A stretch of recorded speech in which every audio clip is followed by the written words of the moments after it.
Hello, welcome back. Glucose identification. So we have very good questions here on glucose identification and we will be solving them together. So hopefully you will enjoy them. The first diagnostic test strip using immobilized enzyme was a dipstick to estimate the concentration of glucose in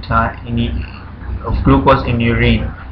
Remember, we said about what we said about immobilized enzyme, the one with the agar solution. Okay, we kept enzyme with agar solution, so it becomes sticky. We do that so we can reuse the enzyme. Okay, we do that in order to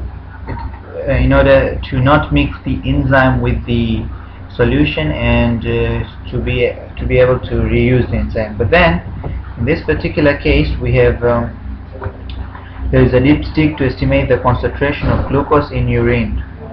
Okay, the dipstick is a thin strip of plastic with a cellulose pad containing two enzymes and a color reagent, chromogen, at one end. Okay, so we have this dipstick. This is a chromogen. This is a chromogen, the pad area, and we have a cellulose pad containing two enzymes and a color reagent, chromogen, at one end. Okay. The pad responds with a color change after being dipped into a sample of urine that contains glucose. The color can be matched against a graded color charts to give a semi-quantitative estimate of the concentration of glucose in the sample, as shown in figure 2.1. The chart shows the colors of a negative reaction and three increasingly positive reactions. So, explain why the estimate of glucose concentration achieved by this method is only semi-quantitative. So why is it semi-quantitative? Now what does this semi-quantitative means? It means that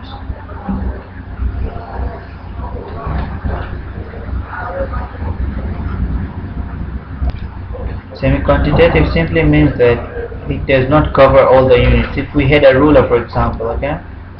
If we had a ruler with only 3 centimeter and then a mark at 10 centimeter and another mark at let's say 17 centimeter. Now this one would be a semi-quantitative. I mean it doesn't contain all the quantity, you see. The same way this one doesn't contain all the quantities. Okay, so there are some quantities that are left. That's why we say that this glucose concentration achieved by this method is only semi-quantitative. Why? Because it does not contain all the units. Okay, and that's the word marking scheme say, only 3 colors, no measurement of actual concentration, no numerical values mentioned. Okay, so we can say only small range and no actual concentration. Okay, so two things can be said. We can say about small range. Okay, we can say there is small range. We can say that there is a small range, and we can also say that the second point here will be, we can also say that no measurement of actual concentration. There is no actual concentration, no actual concentration measured. Okay, no actual concentration measured. So hope I made myself clear with that. There is small range. I mean the range is very small, as you can see here. It's very small range and there is no actual concentration measured. Now that's with this that's the reason why this is said to be semi-quantitative. Okay, now let's go to the other question. Here one of the two enzymes immobilized in the cellulose pad on the test strip is glucose oxidase, which catalyzes the following reaction. Name the second immobilized enzyme in the pad. this reaction does not result in the development of color by chromograin. This is achieved by the activity of the second immobilized enzyme in the pet. So here we sort of have to remember that there is a certain we have to know the mechanism this uses. So it can be a chromatogram. Now this second enzyme, what does it do? It result in the development of color. So it develops the color of the chromogen. And how does the chromogen give the color? Color at the one end, between two enzymes, and then color at one end. The pet responds to the color change. To the sample, the color can be matched against the graded color. So one of the two enzymes which causes the following reaction, we get hydrogen peroxide, right? Now from peroxide, what is determined by this process? I mean, the thing which is taken by this test strip is oxygen gas, right? And oxygen gas is the one that gives this chart. Okay, so I think I just read this one. This is the answer of this peroxidase. Okay, but at least I know that peroxidase is the enzyme that changes hydrogen peroxide. Okay, now let's see explain how the reaction catalyzed by this enzyme results in the chromogen changing color. So how does the chromogen change color? Now this is a very important part of this reaction. Okay, I mean the main point of this topic is this one. So how chromogen changes the color, right? We can keep that in bold here maybe, or we can I think it will look much better if we keep it in script. Don't you think so? I think if we keep it in freestyle script, it will look really good, right? How chromogen changes color, right? Now here we need to have a very good explanation. Catalyzes breakdown of hydrogen peroxide to produce oxygen. So what it does is it catalyzes this reaction.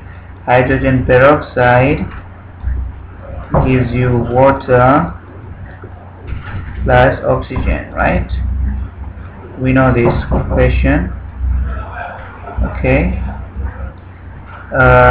Chromogen oxidizes by okay, so normally this peroxidase, or maybe I should keep it in another color. Okay, this color, peroxidase, okay. So catalyzes breakdown of hydrogen peroxide to produce oxygen. Chromogen oxidized by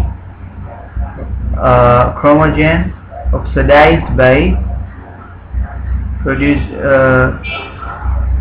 okay, so there is chromogen. We have a chromogen here. So this oxygen,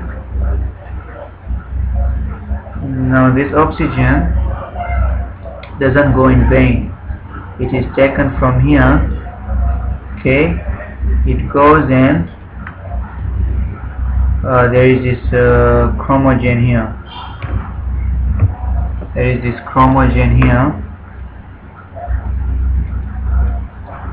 Chromogen, okay.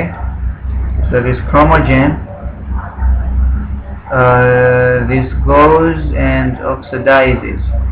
This one actually goes and oxidizes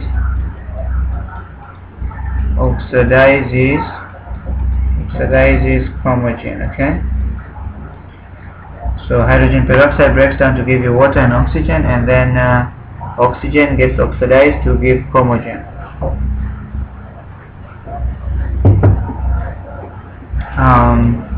So that part is cool. Then we have this range of colors. More peroxides oxygen produced, greater change, darker color. Now the color of these, okay, depends on the number of on the amount of oxygen. Okay, so from here we can say one thing.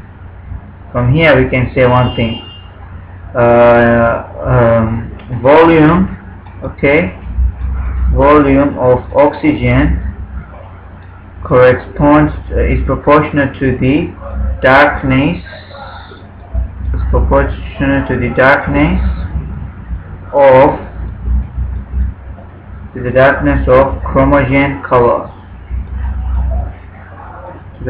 of chromogen color.